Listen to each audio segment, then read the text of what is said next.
On va s'intéresser à la gauche tout de suite avec Clémentine Dupuis qui est toujours avec nous et Clémence Guettet qui nous a rejoint. Bonjour à vous. Bonjour. Vous êtes coordinatrice du programme de la France Insoumise et secrétaire générale du groupe à l'Assemblée nationale. Alors je disais tout à l'heure, s'il y en a bien un qui a une expérience indéniable des meetings, qui sait haranguer les foules et délivrer des messages forts, c'est bien Jean-Luc Mélenchon. Il était donc hier à La Défense. Écoutez. Ici, vous êtes dans votre famille. Et dans votre famille, il y a de tout. Et on se prend comme on est. Parce que ce qui compte, c'est pas ce qu'on est, c'est ce qu'on va faire ensemble. Le futur, c'est pas ce qui va arriver, c'est ce qu'on va faire ensemble. Et alors, vous pouvez venir. Rejoignez nos forces. Assez de jérémiades, assez de pleurnicheries, assez d'hésitation. Au combat. Ne baissez jamais la tête. Jeunes gens, quoi qu'il arrive, reprenez le drapeau s'il venait à tomber. Et il ne tombera pas. Et vous tous, vive la République, vive la France et surtout, vive la République, parce que sans elle, il n'y a pas de France possible. Cette union populaire dont il parlait, c'est de l'Assemblée, comment il l'a appelé, le Parlement de l'Union populaire. De quoi s'agit-il exactement? C'est un appel au rassemblement de toutes les gauches? Alors en fait, c'était un événement qu'on a tenu pour la première fois hier matin, avant le meeting. Et le but, c'est de montrer qu'on pense que si on peut y arriver, si on peut arriver au second tour et l'emporter, c'est avec un programme et avec une union des gens par la base. Donc on avait convié 200 personnalités à nous rejoindre pour échanger sur des sujets stratégiques, mais aussi sur le programme. Et donc on avait des philosophes, Barbara Stiegler, des écrivains. Il y avait Annie Ernaux qui a beaucoup écrit, notamment sur les femmes, qui a une œuvre magnifique. Il y avait des Gilets jaunes, il y avait des syndicalistes, plus de 40 syndicats qui étaient représentés. Il y avait des militants des quartiers populaires, parce qu'on pense que c'est en dialoguant ensemble qu'on peut y parvenir, qu'on peut y arriver. Sans passer par les appareils, en fait, c'est ça? Sans passer par les appareils. On a essayé d'avoir des discussions avec les organisations politiques depuis un certain temps maintenant. On a un programme, nous, qui est sorti en librairie depuis le 18 novembre. Il y a eu des tentatives pour discuter de fond. On constate que ça a été un échec. Et donc, si jamais les partis ne sont pas disposés à discuter, ce qu'on voit, c'est que des personnalités qui représentent des collectifs, qui représentent un vrai mouvement populaire, se mobilisent et disent c'est ce projet de société qui peut l'emporter. Et c'est vraiment une autre vision du monde. Je veux dire, hier, c'était quand même marquant. C'est le projet de l'extrême droite avec le meeting de M. Zemmour et notre projet pour la bifurcation écologique, pour de la justice sociale, avec des gens qui s'engagent et qui disent c'est le moment pour y arriver en 2022. C'est assez frappant, hein, Valérie. On parlait tout à l'heure justement de la droite avec Mme Pécresse, M. Ciotti, Mme Pécresse qui allait devoir tirer un peu des deux côtés de l'omelette, comme vous le dites si bien. On parlait d'Emmanuel Macron qui a un peu inventé le concept du en même temps. En fait, c'est en train de diffuser partout finalement, ce concept-là, je veux dire. Alors, je ne crois pas que Jean-Luc Mélenchon soit dans le « en même temps ». Vous m'arrêterez si je me trompe.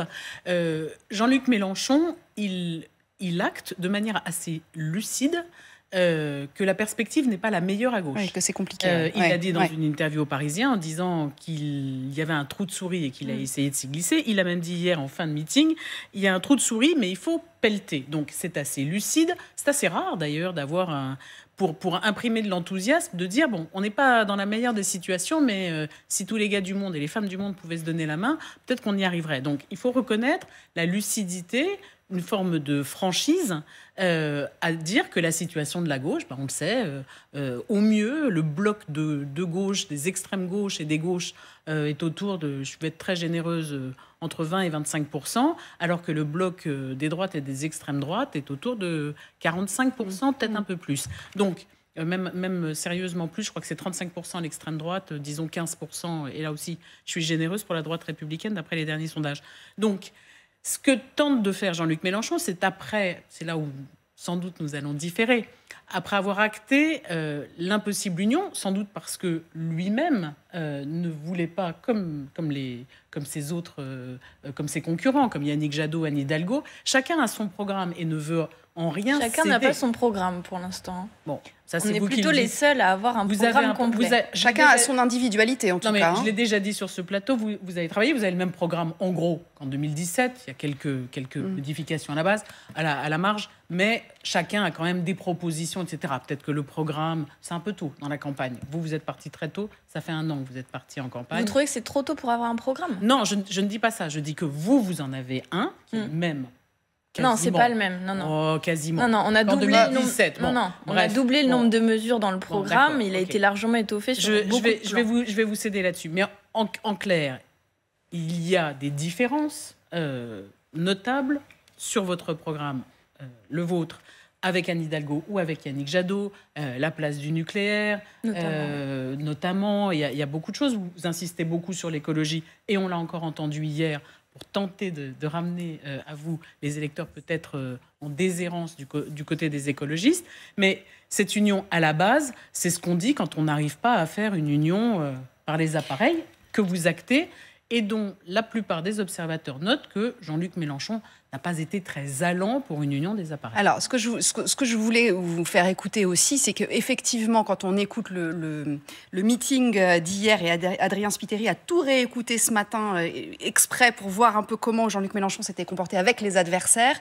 Écoutez, tout le monde en a pris pour son grade, en tout cas, surtout sur la droite de l'échiquier politique. Écoutez. Les trois familles sont là. Les partisans du grand affolement à cause du grand remplacement, M. Zemmour, Mme Le Pen, M. Ciotti et quelques autres. Il y a les amis du grand démantèlement à cause du grand rendement qu'il faut opérer dans la société. Et puis, alors ça c'est Macron, Pécresse, vous faites la liste que vous voulez.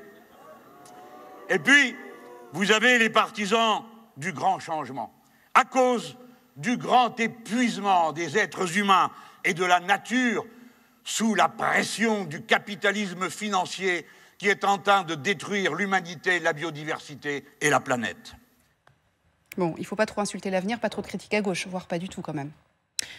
Nos adversaires sur le fond, sur l'idéologie, c'est quand même là, vous parliez du bloc d'extrême droite et des idées de droite très dures et très réactionnaires, c'est quand même ça qu'on veut combattre. C'est-à-dire qu'on veut dire qu'il y a une autre France qui est possible, qu'il y a un autre projet de société et qu'on n'est pas obligé de désigner des ennemis dans la société pour pouvoir faire un projet, quoi. C'est-à-dire que ça peut être en positif, ça peut être plus de justice sociale, ça peut être essayer d'éradiquer enfin la pauvreté, 10 millions de personnes pauvres dans notre pays, alors que la situation financière permettrait que tout le monde vive dignement. Donc on peut avoir un projet qui soit positif et qui aille vers l'avenir tous ensemble, quoi. Clémentine Dupuis.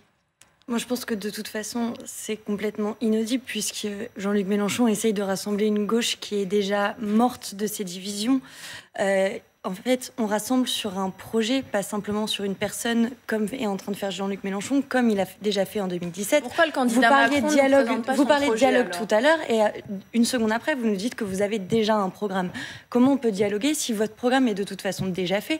Il refait exactement ce qu'il a fait en 2017. C'est moi ou rien, mon programme ou rien. Vous me suivez ou ça ne sera rien. Je suis désolée de dire que je pense que les sondages montrent déjà que pour le coup, ça sera encore une fois rien. Et c'est pour ça que justement, tous les électeurs de centre-gauche se sont retrouvés chez nous et sont toujours chez nous. Alors, on verra ce que donnent les sondages. Je vous rappelle qu'à 20h, on aura un sondage qui sera intéressant à décrypter. Vous réagissez de façon assez courte. Je voudrais qu'on parle du sanitaire. Il y a eu on a quelques infos que je voudrais donner avant la pub. Allez-y. Ça fait plus d'un an qu'on a proposé de discuter sur le fond avant que le programme paraisse en librairie. Donc, il y avait des discussions possibles sur certains sujets.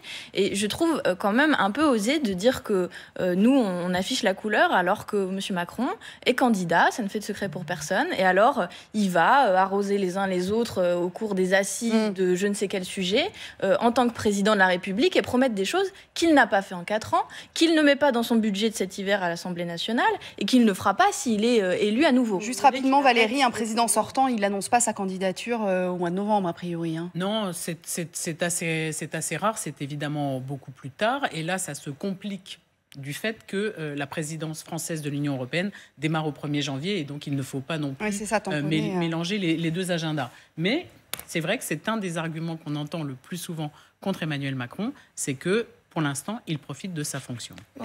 Et il enjambe même la présidentielle, d'ailleurs, pour prévoir d'autres choses. Puisqu'on parle d'Emmanuel Macron, on accueille Camille Collin, qui suit l'Élysée. Bonjour à vous, ma chère Camille. Merci d'être venue nous voir. Je parlais du sanitaire parce qu'en fait, il y a eu un conseil sanitaire de défense ce matin avec sans doute alors les décisions, on ne les a pas concrètement. Il y aura une prise de parole ce soir du Premier ministre, hein, c'est ça? Oui, une conférence de presse. Ça fait longtemps que le Premier ministre n'en avait pas tenu pour parler du Covid. Conférence de presse avec le ministre de la Santé, Olivier Véran, à Matignon. Alors, ce que l'on sait, c'est ce qui ne va pas changer. On peut déjà communiquer là-dessus. A priori, il n'y aura pas de changement sur les vacances scolaires. Vous le savez, ça avait fait débat ces derniers jours. Ça ne devrait pas bouger pour les vacances de Noël. Le télétravail non plus. Les entreprises seront toujours incitées à le mettre en place, mais aucune obligation ne devrait être annoncée ce soir. Statu quo sur les protocoles dans les bars et dans les restaurants et pas de nouvelles mesures a priori non plus dans les boîtes de nuit, même si certains s'inquiètent de la situation dans les boîtes de nuit. Ce qui pourrait évoluer en revanche, c'est le protocole scolaire. Il pourrait être relevé au niveau 3. En réalité, ça change pas grand-chose. C'est moins de brassage, pas de brassage des élèves par classe. Et il y a des changements, quelques changements sur la cantine. En fait, c'est des micro-mesures. Alors pourquoi cette conférence de presse, vous allez me dire, à l'école, effectivement. Au primaire. Pourquoi cette conférence de presse? Eh bien, on nous explique dans l'entourage du Premier ministre qu'il s'agit surtout de lancer un dernier appel avant qu'il ne faille passer à des mesures plus contraignantes avant Noël. C'est pour mobiliser tout le monde dans les gestes barrières. Quand on fait parler vers la vaccination aussi, j'imagine. Il y aura sûrement un petit mot l'histoire du pass sanitaire. Quand on fait parler le Premier ministre, effectivement, ça a plus d'impact, ça va servir à ça, ça va être de la com en fait ce soir. C'est ça, ça va être de faire prendre conscience aux Français que là, on est vraiment, pas encore totalement, mais on approche vraiment le pic de cette 5e vague. On a dépassé hier les 2000 cas Covid en réanimation. Les lits de réanimation sont à 40% occupés par des malades du Covid. Donc là, il s'agit vraiment de faire prendre conscience aux Français qu'il faut revenir sur tous ces gestes barrières, aller se faire vacciner. On a réouvert pour la 3e dose, la dose de rappel. L'objectif, je pense, commun de tous les Français, c'est de sauver Noël, de sauver les fêtes de fin d'année. Alors justement, et ça va être ça l'objectif. Justement, le professeur Pierre Tadevin est avec nous. Bonjour à vous, professeur. Vous êtes infectiologue au CHU de Rennes. Vous êtes président de la Société de pathologie infectieuse de langue française. Justement, on vient d'entendre madame sur ce plateau nous dire le but, c'est de sauver Noël. Manifestement, il ne change pas grand-chose dans les protocoles mis en place, de ce que nous disait Camille Collin il y a une seconde. Or, pour sauver Noël, est-ce que c'est pas maintenant la dernière minute, c'est-à-dire que c'est dans 15 jours, 3 semaines, Noël? C'est maintenant ou jamais, quoi. Honnêtement, on a vraiment l'impression que ce qui nous aidera le mieux, c'est d'avoir le plus de gens possible qui aient cette dose de rappel qui vraiment renforce beaucoup la protection des gens vaccinés. Et on se rend bien compte, parce que les gens qui arrivent à l'hôpital en ce moment tous les jours, c'est soit des gens non vaccinés, soit des gens vaccinés depuis plus de 5 mois. Donc c'est important de mettre le paquet là-dessus et les autres mesures n'auront probablement pas un très grand impact sur ce qui va arriver d'ici Noël. Il faut bien sûr faire plus attention, mais je crois que tout le monde en est conscient. Et c'est pas ça qui va changer beaucoup la donne. La problématique, ce sont les jeunes enfants qui ne sont pas vaccinés, en fait. Avant 12 ans, on n'est pas vacciné, donc le primaire, ce que disait Camille Collin, les élèves de 6e éventuellement, où effectivement, on voit que ça circule beaucoup. C'est vrai, et ça alimente beaucoup le nombre des 50 000 cas quotidiens qu'on enregistre en ce moment. Il y a une partie qui est liée au fait que le virus circule beaucoup chez les enfants, mais avec un impact qui reste quand même vraiment limité sur l'engorgement des hôpitaux ou même sur la santé des enfants. Ils sont beaucoup à être contaminés, mais ils ne font pas des formes graves, ou très très rarement, ils ne font pas des Covid longs ou très très rarement, ce qui fait que pour eux, on n'est pas encore tout à fait sûr que le rapport bénéfice-risque soit favorable à une vaccination généralisée. Pas encore. Alors on verra bien ce qu'on nous dit effectivement du côté de l'exécutif. On ne vous sent pas très inquiet en fait sur la situation sanitaire, professeur, je me trompe ou pas? Honnêtement, c'est une très mauvaise nouvelle de voir le nombre de cas qui plus 45% là en une semaine. C'est vraiment, ça monte plus que ce qu'on imaginait. Maintenant, on peut vraiment espérer que si on est bien vacciné, les gens les plus fragiles, les gens les plus âgés seront les mieux protégés, les premiers, n'auront pas besoin de venir à l'hôpital et qu'on va pouvoir tenir bon. Maintenant, on a beaucoup de travail et on va vivre des semaines assez cruciales. Oui, évidemment. Merci, professeur, d'avoir été avec nous. C'est vrai, quand on regarde autour de nous, Catherine, nos voisins, pas que les voisins d'ailleurs, les Américains aussi, prennent des mesures, parfois des mesures carrément drastiques.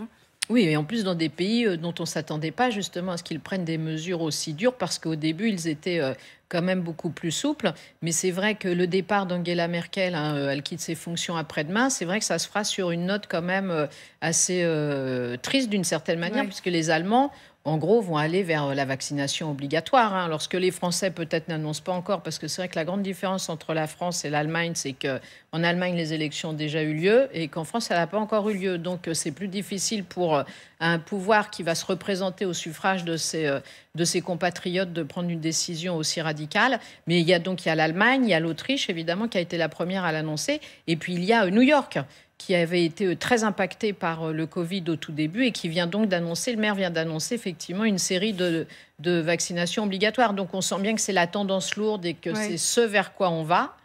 Pour éviter aussi peut-être jusqu'à la dernière minute la vaccination des plus petits, parce que ça on sent qu'effectivement, du côté des parents, ça risque de coincer. Mais même l'infectiologue qu'on avait tout de suite. Exactement, il avait vraiment l'air de dire que ce n'était pas la priorité. On en revient toujours à la même chose. La priorité, c'est le rappel, et c'est aussi vacciner les fameux 5 ou 6 millions de Français qui ne l'ont toujours pas été et qu'on cherche désespérément à atteindre. Souvenons-nous de février dernier où on disait, il y avait beaucoup de professeurs de médecine d'ailleurs, et puis des oppositions, etc., qui disaient il faut qu'Emmanuel Macron reconfine, ça va être une catastrophe. Le président a décidé de ne pas le faire en prenant une décision qu'on avait longuement commentée, notamment ensemble, Valérie, qui était une décision politique.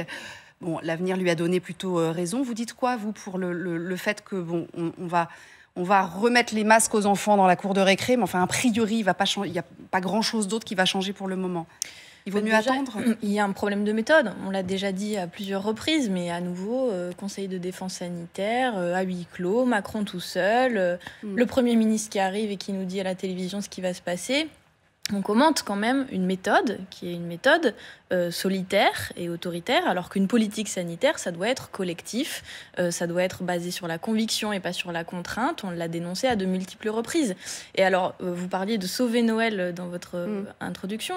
Comment se fait-il que les tests soient payants pour les plus pauvres? Ça n'est pas possible. En fait, c'est absolument irresponsable. Les tests, c'est ce qui permet d'aller dans les fêtes de famille justement en sécurité. Je suis vaccinée, je peux tomber malade, évidemment. Donc, il faut rendre les tests gratuits. Et par ailleurs, si vous êtes vacciné, il est gratuit. Pardon ? Si vous êtes vacciné, il est gratuit, le test. Mais si vous n'êtes pas vacciné, il est payant. Le vaccin est gratuit. D'accord, mais si vous n'êtes pas vacciné, il est payant. Or, la vaccination n'a pas été rendue obligatoire. Je vous laisse répondre de façon assez courte, Clémentine Dupuis, si vous voulez.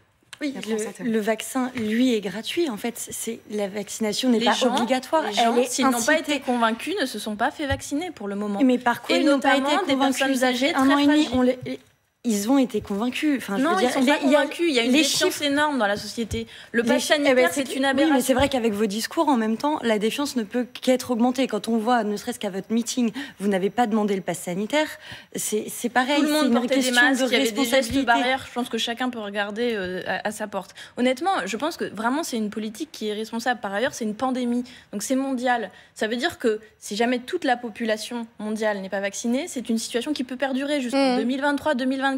Donc, lever des brevets sur les vaccins, c'est un problème mondial. Rendre les vaccins obligatoires, il faut avoir le courage de le faire. Lever des brevets sur les vaccins, parce que là, c'est Big Pharma qui s'en met plein les poches. Alors ça, c'est un autre débat, je vous réinviterai si vous voulez, parce que c'est pas si simple que cela, mais on en reparlera si vous le voulez avec grand plaisir. Merci beaucoup.